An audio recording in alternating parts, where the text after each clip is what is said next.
It's OTA season, and we're going to take a look at the Atlanta Falcons and get our first glimpse of Kyle Pitts this year. We're going to look at clips from last week's OTAs and yesterday. We got them merged together. But before we dig in, you need to click that subscribe button right now because we're going hard in the paint, covering these rookies from these camps. Rookie camp, OTAs, minicamp, training camp, on top of the vets. You need to see your players and what they're doing behind the scenes. I'm your guy. Click that button. Stop missing out. But we're going to look at Kyle Pitts. I think I got 4 clips here from the OTA practices. I think they've ran 3 or 4 of them so far. We're going to look at those clips, and then we're going to do it again and talk some ball. But here we go. 23 seconds. This one blew up social media yesterday. It went viral. Here's the next one. Just him catching some balls, running some routes. You see Kirk Cousins back there, whiffing at the Pitts. Just easy pitch and catch. Pitch and catch to look like pitch and catch. The thing about Kyle Pitts is we finally got a quarterback. We got a new offense. We got a new system. We got a lot of changes. Remember, this guy ran a 4.44 at like 245 pounds. This is an elite tight end specimen that can really stretch it downfield. He's a very good receiving tight end. Get you yards after the catch. He will be a problem with a guy like Kirk Cousins. He'll be funneled good targets, accurate balls going his way, getting yards after the catch. And we've been waiting for him to break out, but he's been kind of hovering with it. If you look at some of the advanced metrics throughout the years, he had that one behind the back catch last year. The talent's there. It's not like he's a bad player. He's a big slot. You can call him that. You can call him whatever you want. You can move him everywhere. You're a big wide receiver. But now you got your quarterback. Now you're going to see the targets flow a little bit better. You got a different offense. You're not going to have this offense that gives Bijan Robinson like a couple carries on a random game. You got a steady flow now. Let's see if we can step it up, but the talent's there. Him and Kirk Cousins. He's got the speed. He can get off the release.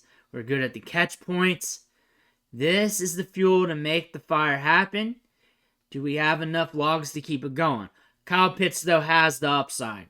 He has the upside, and if he does not turn it around quickly and become like a top-tier producer at the top tight end position, become one of those players that are just straight-up dynamic in the league compared to all positions is really what I'm getting at.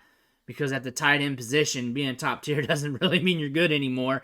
But catching balls, making big plays, being very productive, what we were expecting coming out of college when he blazed up the combine, when we saw him play at Florida, making those plays, when he was considered a top tier tight end, early days at Florida, when we were watching him move around there. We've been waiting for a long time. Can Kirk Cousins do it? I believe he can. He's looking good coming back from the injury. We're seeing him in all those clips. I think this offense is going to be fire. I think there's going to be a lot of other underappreciated weapons that's going to emerge. If Kirk Cousins hits, a lot of these players are going to hit. A lot of these players are going to look good. Kyle Pitts is a guy that's never going to be cheap in Dynasty fantasy football. That's one thing we're going to say. There will be some low points throughout the seasons, maybe through injuries and whatnot. There'll be low points when he's on cold streaks. Those will be the low points where you can buy. That may not be happening again. I'm not selling him right now unless I catch a bag. Unless I catch more than what he's worth on ADP or what I feel in the trade market. I'm not selling to sell. No one's doing that right now. He's not liquid on the market because not many people are going to want to pay above price and no one's going to want to pay at price or below to sell. No one wants that in return. They want more. They want to capitalize. And they know that there's a good chance they got their production coming this year. And why move now when you should have moved or could have moved earlier? That's what the process or what people are thinking when it comes to trade negotiations in Dynasty Fantasy Football Redraft. I think the value is going to go up in ADP over the summer. I really do. I think as people start to look at Kirk Cousins, start looking at him during training camp, I think there's a lot of people out there who aren't really following right now, still believe he's hurt, still believe he's not really out there on the field. Of course, you're watching this. You're doing the due diligence, so you're going to see them out here. But I think there's a lot of people that aren't paying attention, and they're going to start paying attention around July. And then once they figure it out, then the price is going to go up. That's what I think. I think Redraft, his price is going to go up a bit. It's going to go up a little bit farther because people want to pay up for that tight end. I think once the Sam Laportas and the top tier guys go, he's going to be soon after. I think he's going to go a little bit higher than what some people want to pay for, I bet. I bet there'll be some running backs left on the board. Or he could be a good money ball play where he goes right in the thick of things where the tiers are breaking off and Pitts is your dude. It's going to be one of two ways. I'm just trying to guess ADP in the future. It's not a take. Don't take it like that. But he's a good tight end prospect.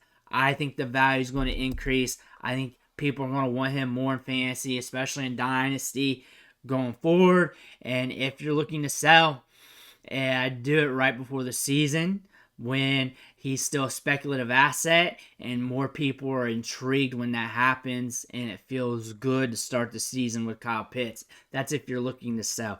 If you're looking to buy, I don't think that time's right now. I'm not selling him. I'm not giving him away. I'm not moving him on the market. I'm keeping him on my team. I want to see what happens. I had him this long, and if I haven't had him this long, then I recently acquired him, and I did that for a reason. I'm not moving him unless I get above market value. If you're looking to sell, I mean, I guess anytime you want, I guess. You're going to see a good increase in value coming back, of course, but I'm looking to capitalize on this production. I probably would have sold on the low. That maybe, but that was a good time to buy on the low too back in the day. But now things are on the up. And I know things will be a little bit more liquid right before the season starts. If you're playing Dynasty, if you're playing the market. I like to give you both sides because you know what? Sometimes you do both sides if you're in a ton of leagues like me. Let me know what you think in the comments below. Make sure to hit that subscribe button on the way out. I want to thank you for watching. Catch you on the next video.